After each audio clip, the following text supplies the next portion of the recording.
How do I begin to forgive when my heart had been shattered? How do I forgive the unforgivable? How do I release the pain that is so deeply woven into my heart? We've wrestled with these questions, the hows and whys that keep us stuck. You know, forgiveness is often messy, misunderstood, and so incredibly hard. In today's episode, we're going to talk about our experience with forgiveness, misconceptions, some hard truths, and how you can find healing through the act of forgiveness.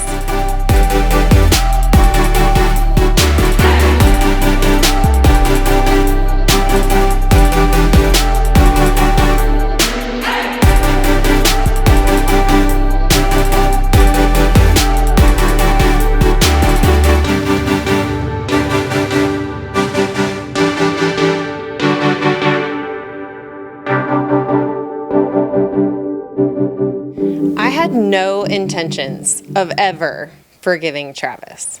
And if you're watching this episode, I know that you're here to gain practical tools and hope, and you're looking to feel like you're not alone.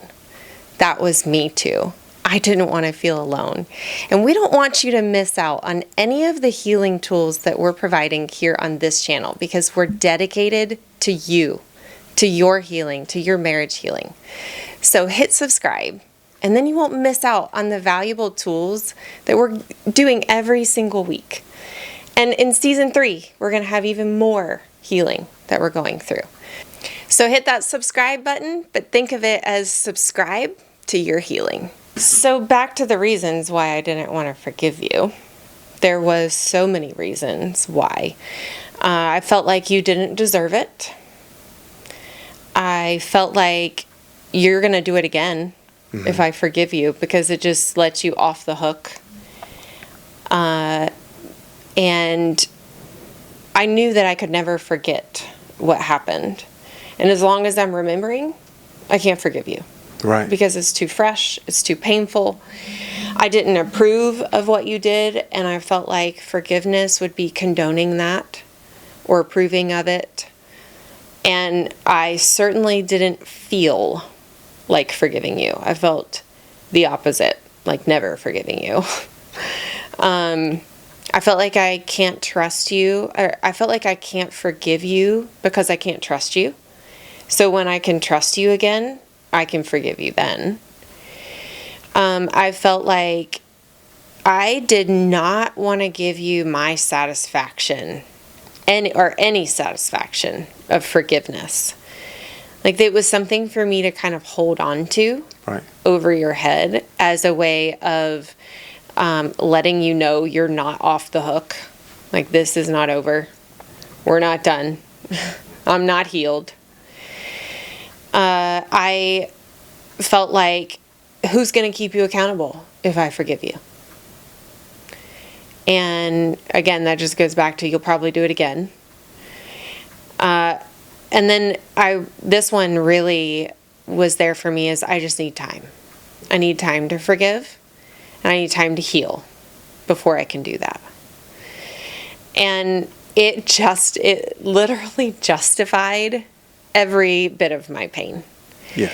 As I was like coming up with all these reasons of why I cannot forgive you, and it just made the anguish, I think, even deeper for me. The pain was even deeper, almost like I was just holding a power over you. Like I have the power in our relationship now. You might have had it because you did what you did, but I took it back in my unforgiveness. Like I hold it now. And I will not release it until enough pain has been inflicted on you in my unforgiveness. Makes a lot of sense. Makes a lot of sense that you would feel that way, and that's exactly what we hear from our clients is all those reasons that you came up with of reasons why I'm not going to forgive, as I'm not ready to forgive. They haven't met these certain requirements that I have. You haven't earned it back. Yeah, or reconciliation. I don't want reconciliation right now, or those also. So many reasons why we rationalize unforgiveness, not only in our spouse, but also in ourselves. Unforgiveness, like for me as a betrayer, unforgiveness for myself. I try to rationalize those too, of why I'm choosing not to forgive myself as well. I know you had shared with me that you felt like you needed to stay in the misery and the suffering. When it comes to the forgiving of myself, I did feel like, well, I did these things. I need to be a judge. I need to judge myself. And in order to do that, I will put myself into a prison. I needed to live in this misery. I needed to live in the misery of my thoughts. I needed to continue to condemn myself over and over and over, not allowing myself to understand what true forgiveness really is. I wasn't ready to forgive myself. I wasn't ready to let go of unforgiveness. I was wanting to keep that. Even though I wanted forgiveness from you, I wasn't ready to forgive myself yet. I wanted to stay in that. I also didn't feel like I deserved forgiveness of myself or from you. It's just I didn't feel like forgiving of myself. Yeah. And you may be wondering, how do I forgive? Because I'm feeling all of these things too.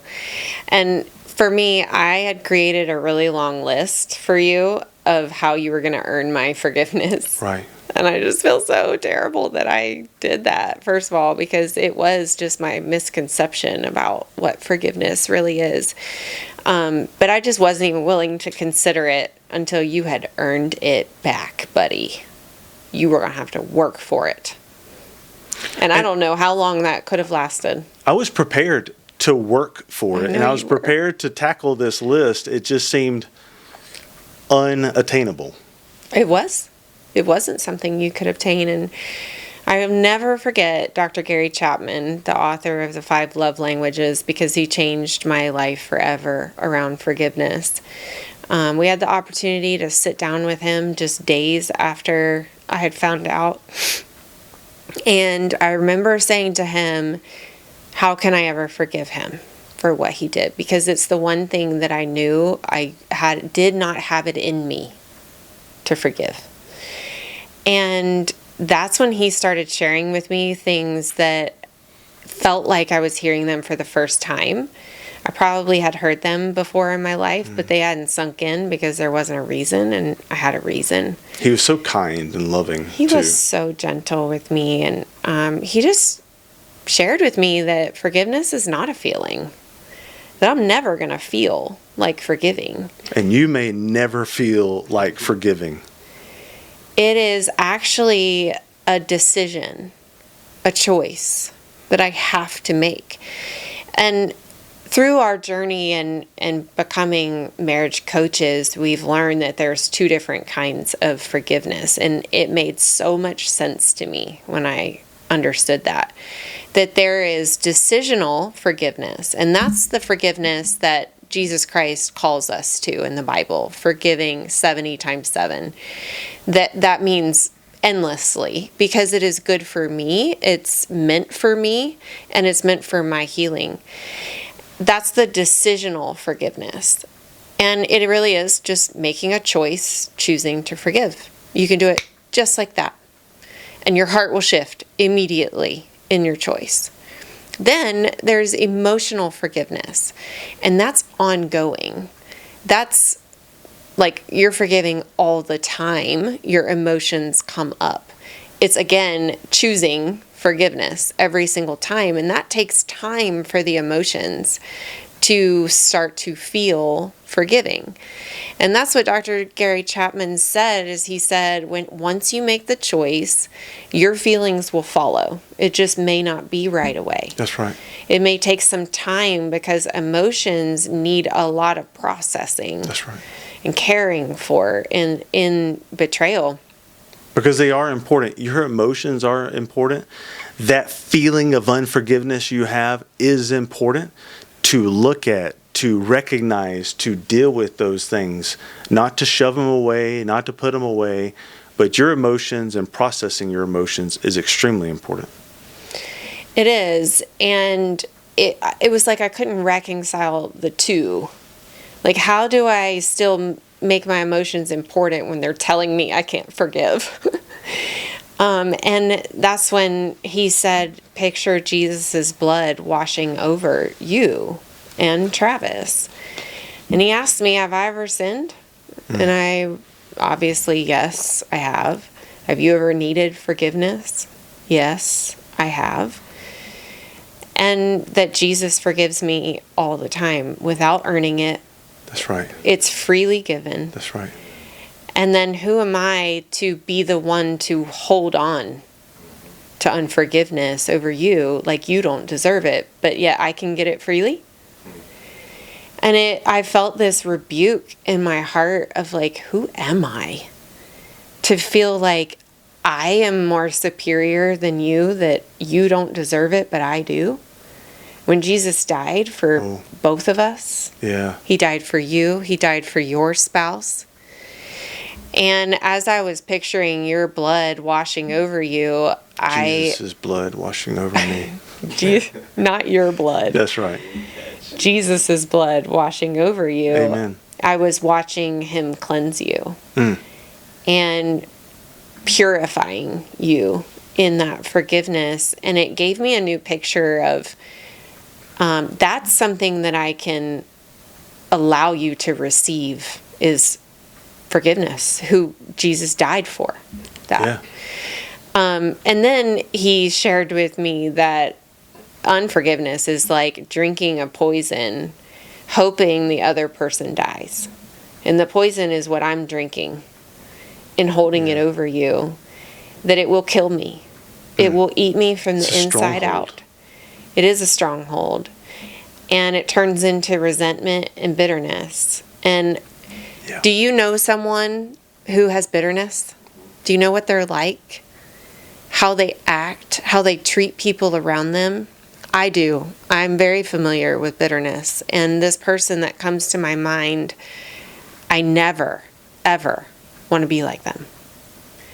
And it was so clear to me that if I don't let this go now, I'm never going to find it in me to let it go. It'll hold on to you. The longer I hold it, and the longer you hold on to it, and the longer you hold on to it, it sets in. It will set in like a stronghold.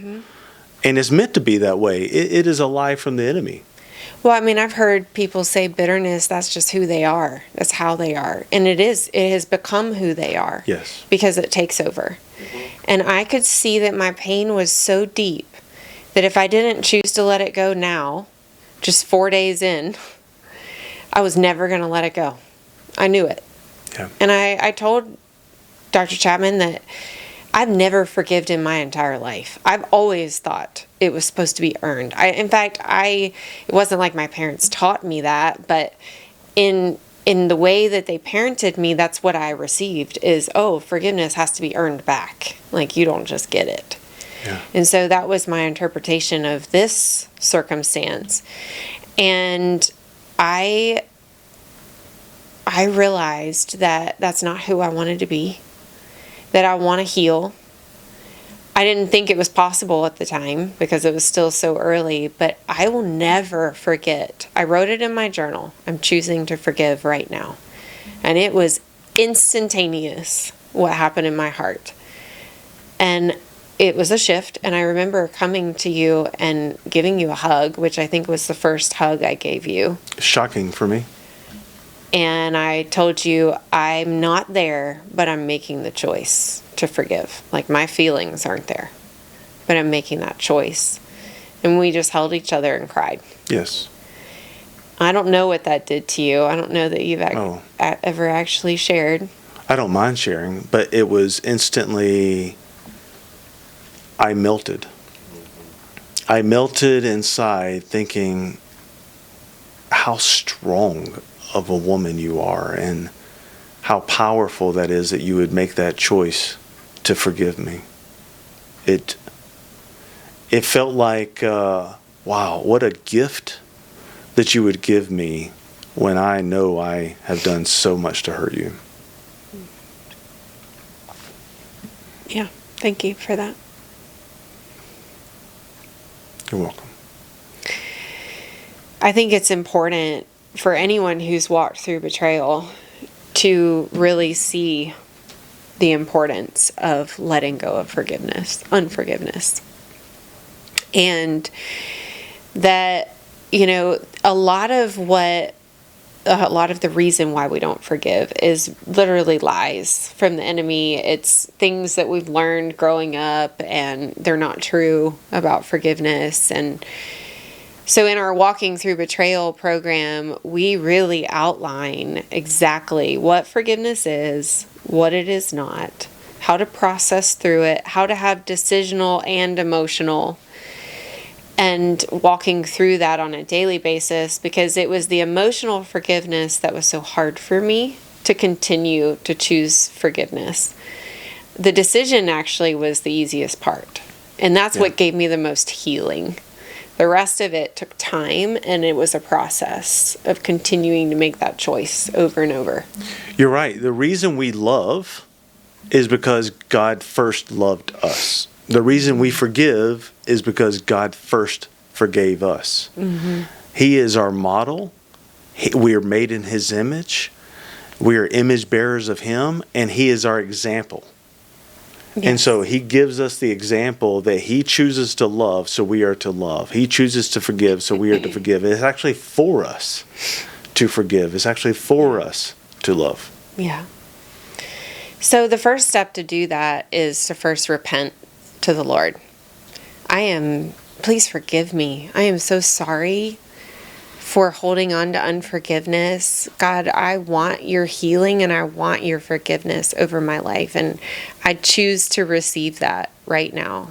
I choose to let go of unforgiveness over my spouse, over resentment, over bitterness.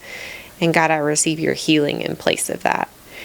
That is the first step of healing. Amen.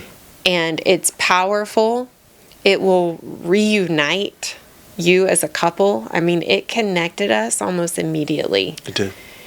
And I look back at this time and it's bittersweet because the people around me that I had, unfortunately, some of them I brought into my story, and I wish I wouldn't have shared the things that I shared, because when they found out that I was choosing to forgive so early, the judgment that I received was so great, and it has still damaged relationships to this day.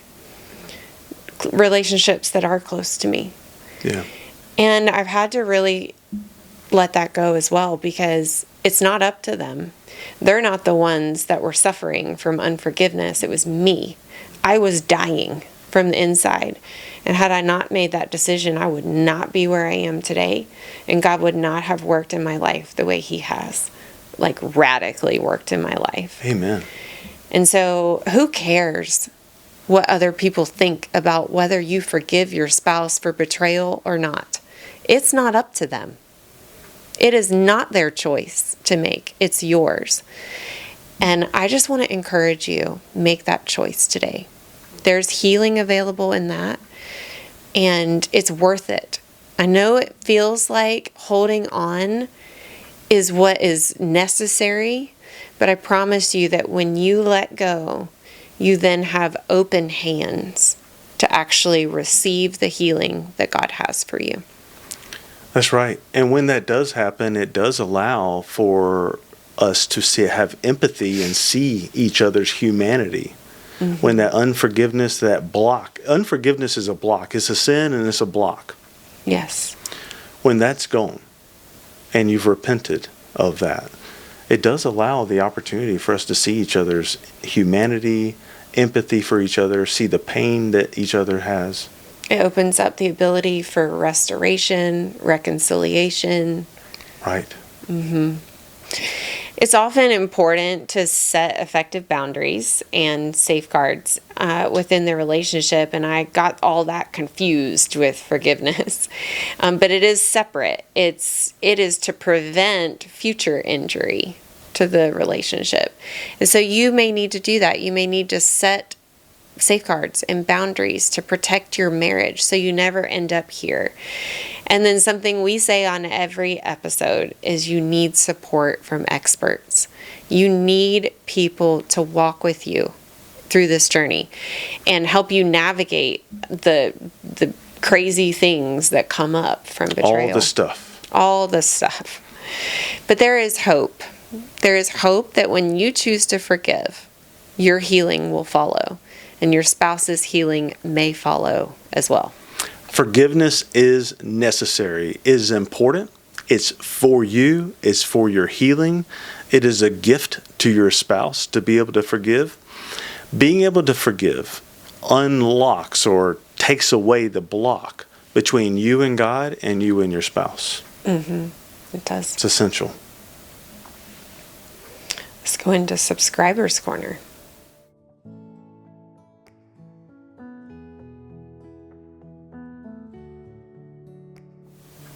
Welcome to Subscribers Corner. We want to thank 888 Here and Now for this comment. They said forgiveness is not trust. And wow, like when I read that, I was like, that's so true. It is, because there's a lot of confusion about the comment is being made, I can't forgive them, I'll never forgive them. And what I like to bring up is, I think there may be a confusion in your words. I think what you might be saying is that I can never trust them. I don't feel like trusting them again. Their actions are not consistent with me trusting them. Right. And I right now, I do not trust them. Right. Which would make sense. Forgiveness is not trust.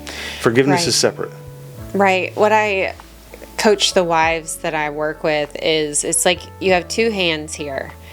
You can have forgiveness in one and not having trust in the other. And you can hold both at the same time, and both are possible at the same time.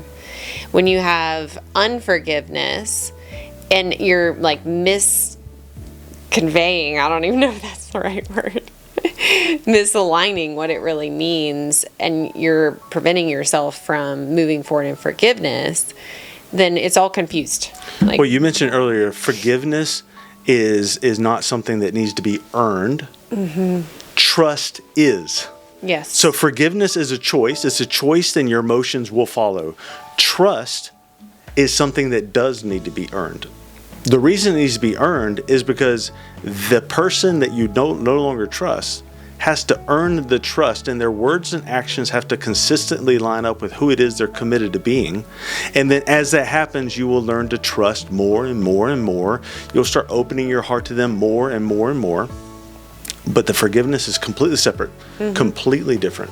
Yes. I love how you use the two hands. Both are present. Both can be present at the same time. Yes. When people really get that, it's like, oh, well, it's a no-brainer to choose forgiveness then. Because if it's not trust, it's different. That's what I'm focused on, is the fact that I can't trust them.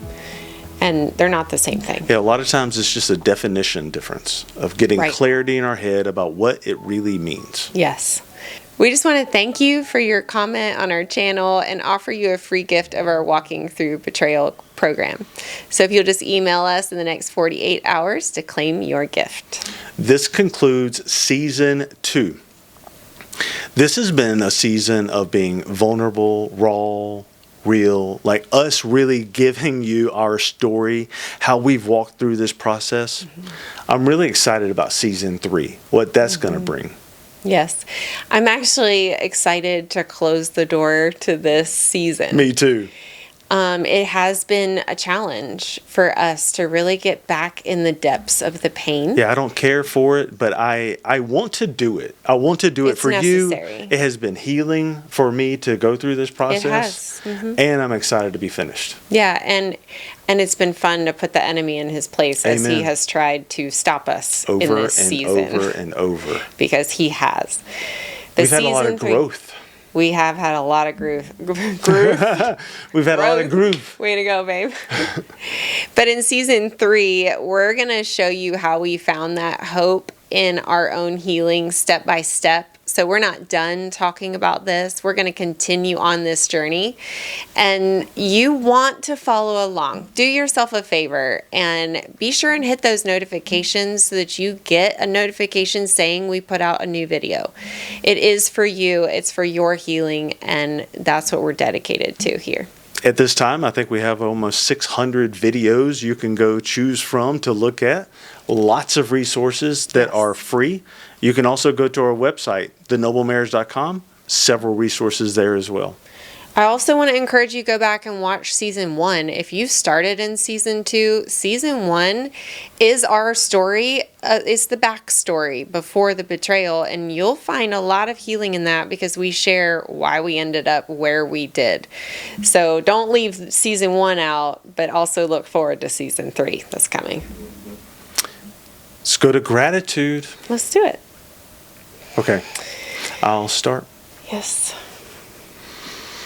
My gratitude for you is I am grateful for continual forgiveness. In life, I'm not perfect. And I mess up. And I am not always a man of integrity, and I have issues in my life, and I fail. And when I do, I want to apologize to you. I want to make it right.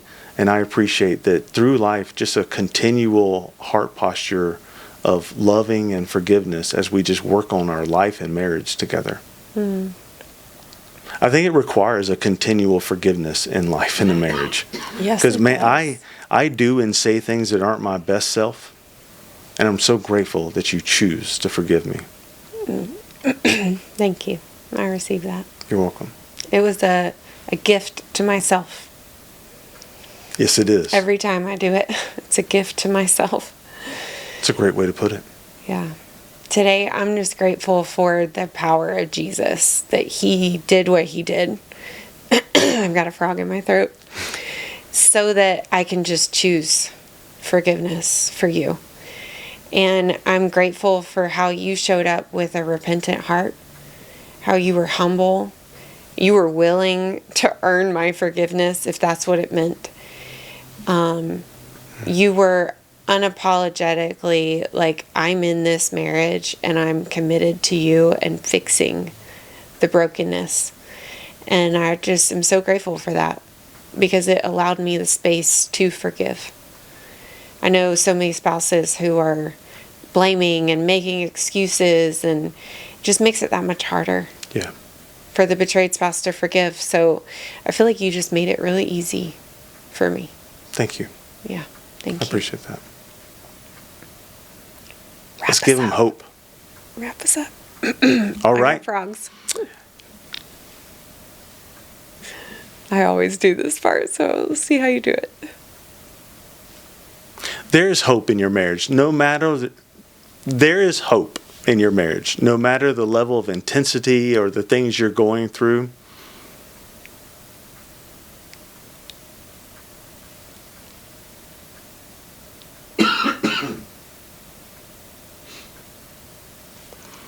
There is hope in your marriage, no matter the level or intensity of the things you're going through. Why don't you go ahead and just... Because I got frogs in my throat. Hey guys, there's hope. You do such a great job with this. I do good at this part. You do. Okay. There is hope if you're walking through betrayal. No matter the intensity or the level of betrayal that you've experienced, navigating through this is really hard. And so we've created a special playlist just for you to help you walk through this healing process. So follow Travis's finger here and watch this video next. Right there. Way to go, babe. Not so hard. I have that cut on my hand. A little. Yeah. There we go. I forgive you for that. Forgiveness. I love you, We babe. wrapped up season 2. Yay, woo. Yes. See you in season 3. See you in season 3.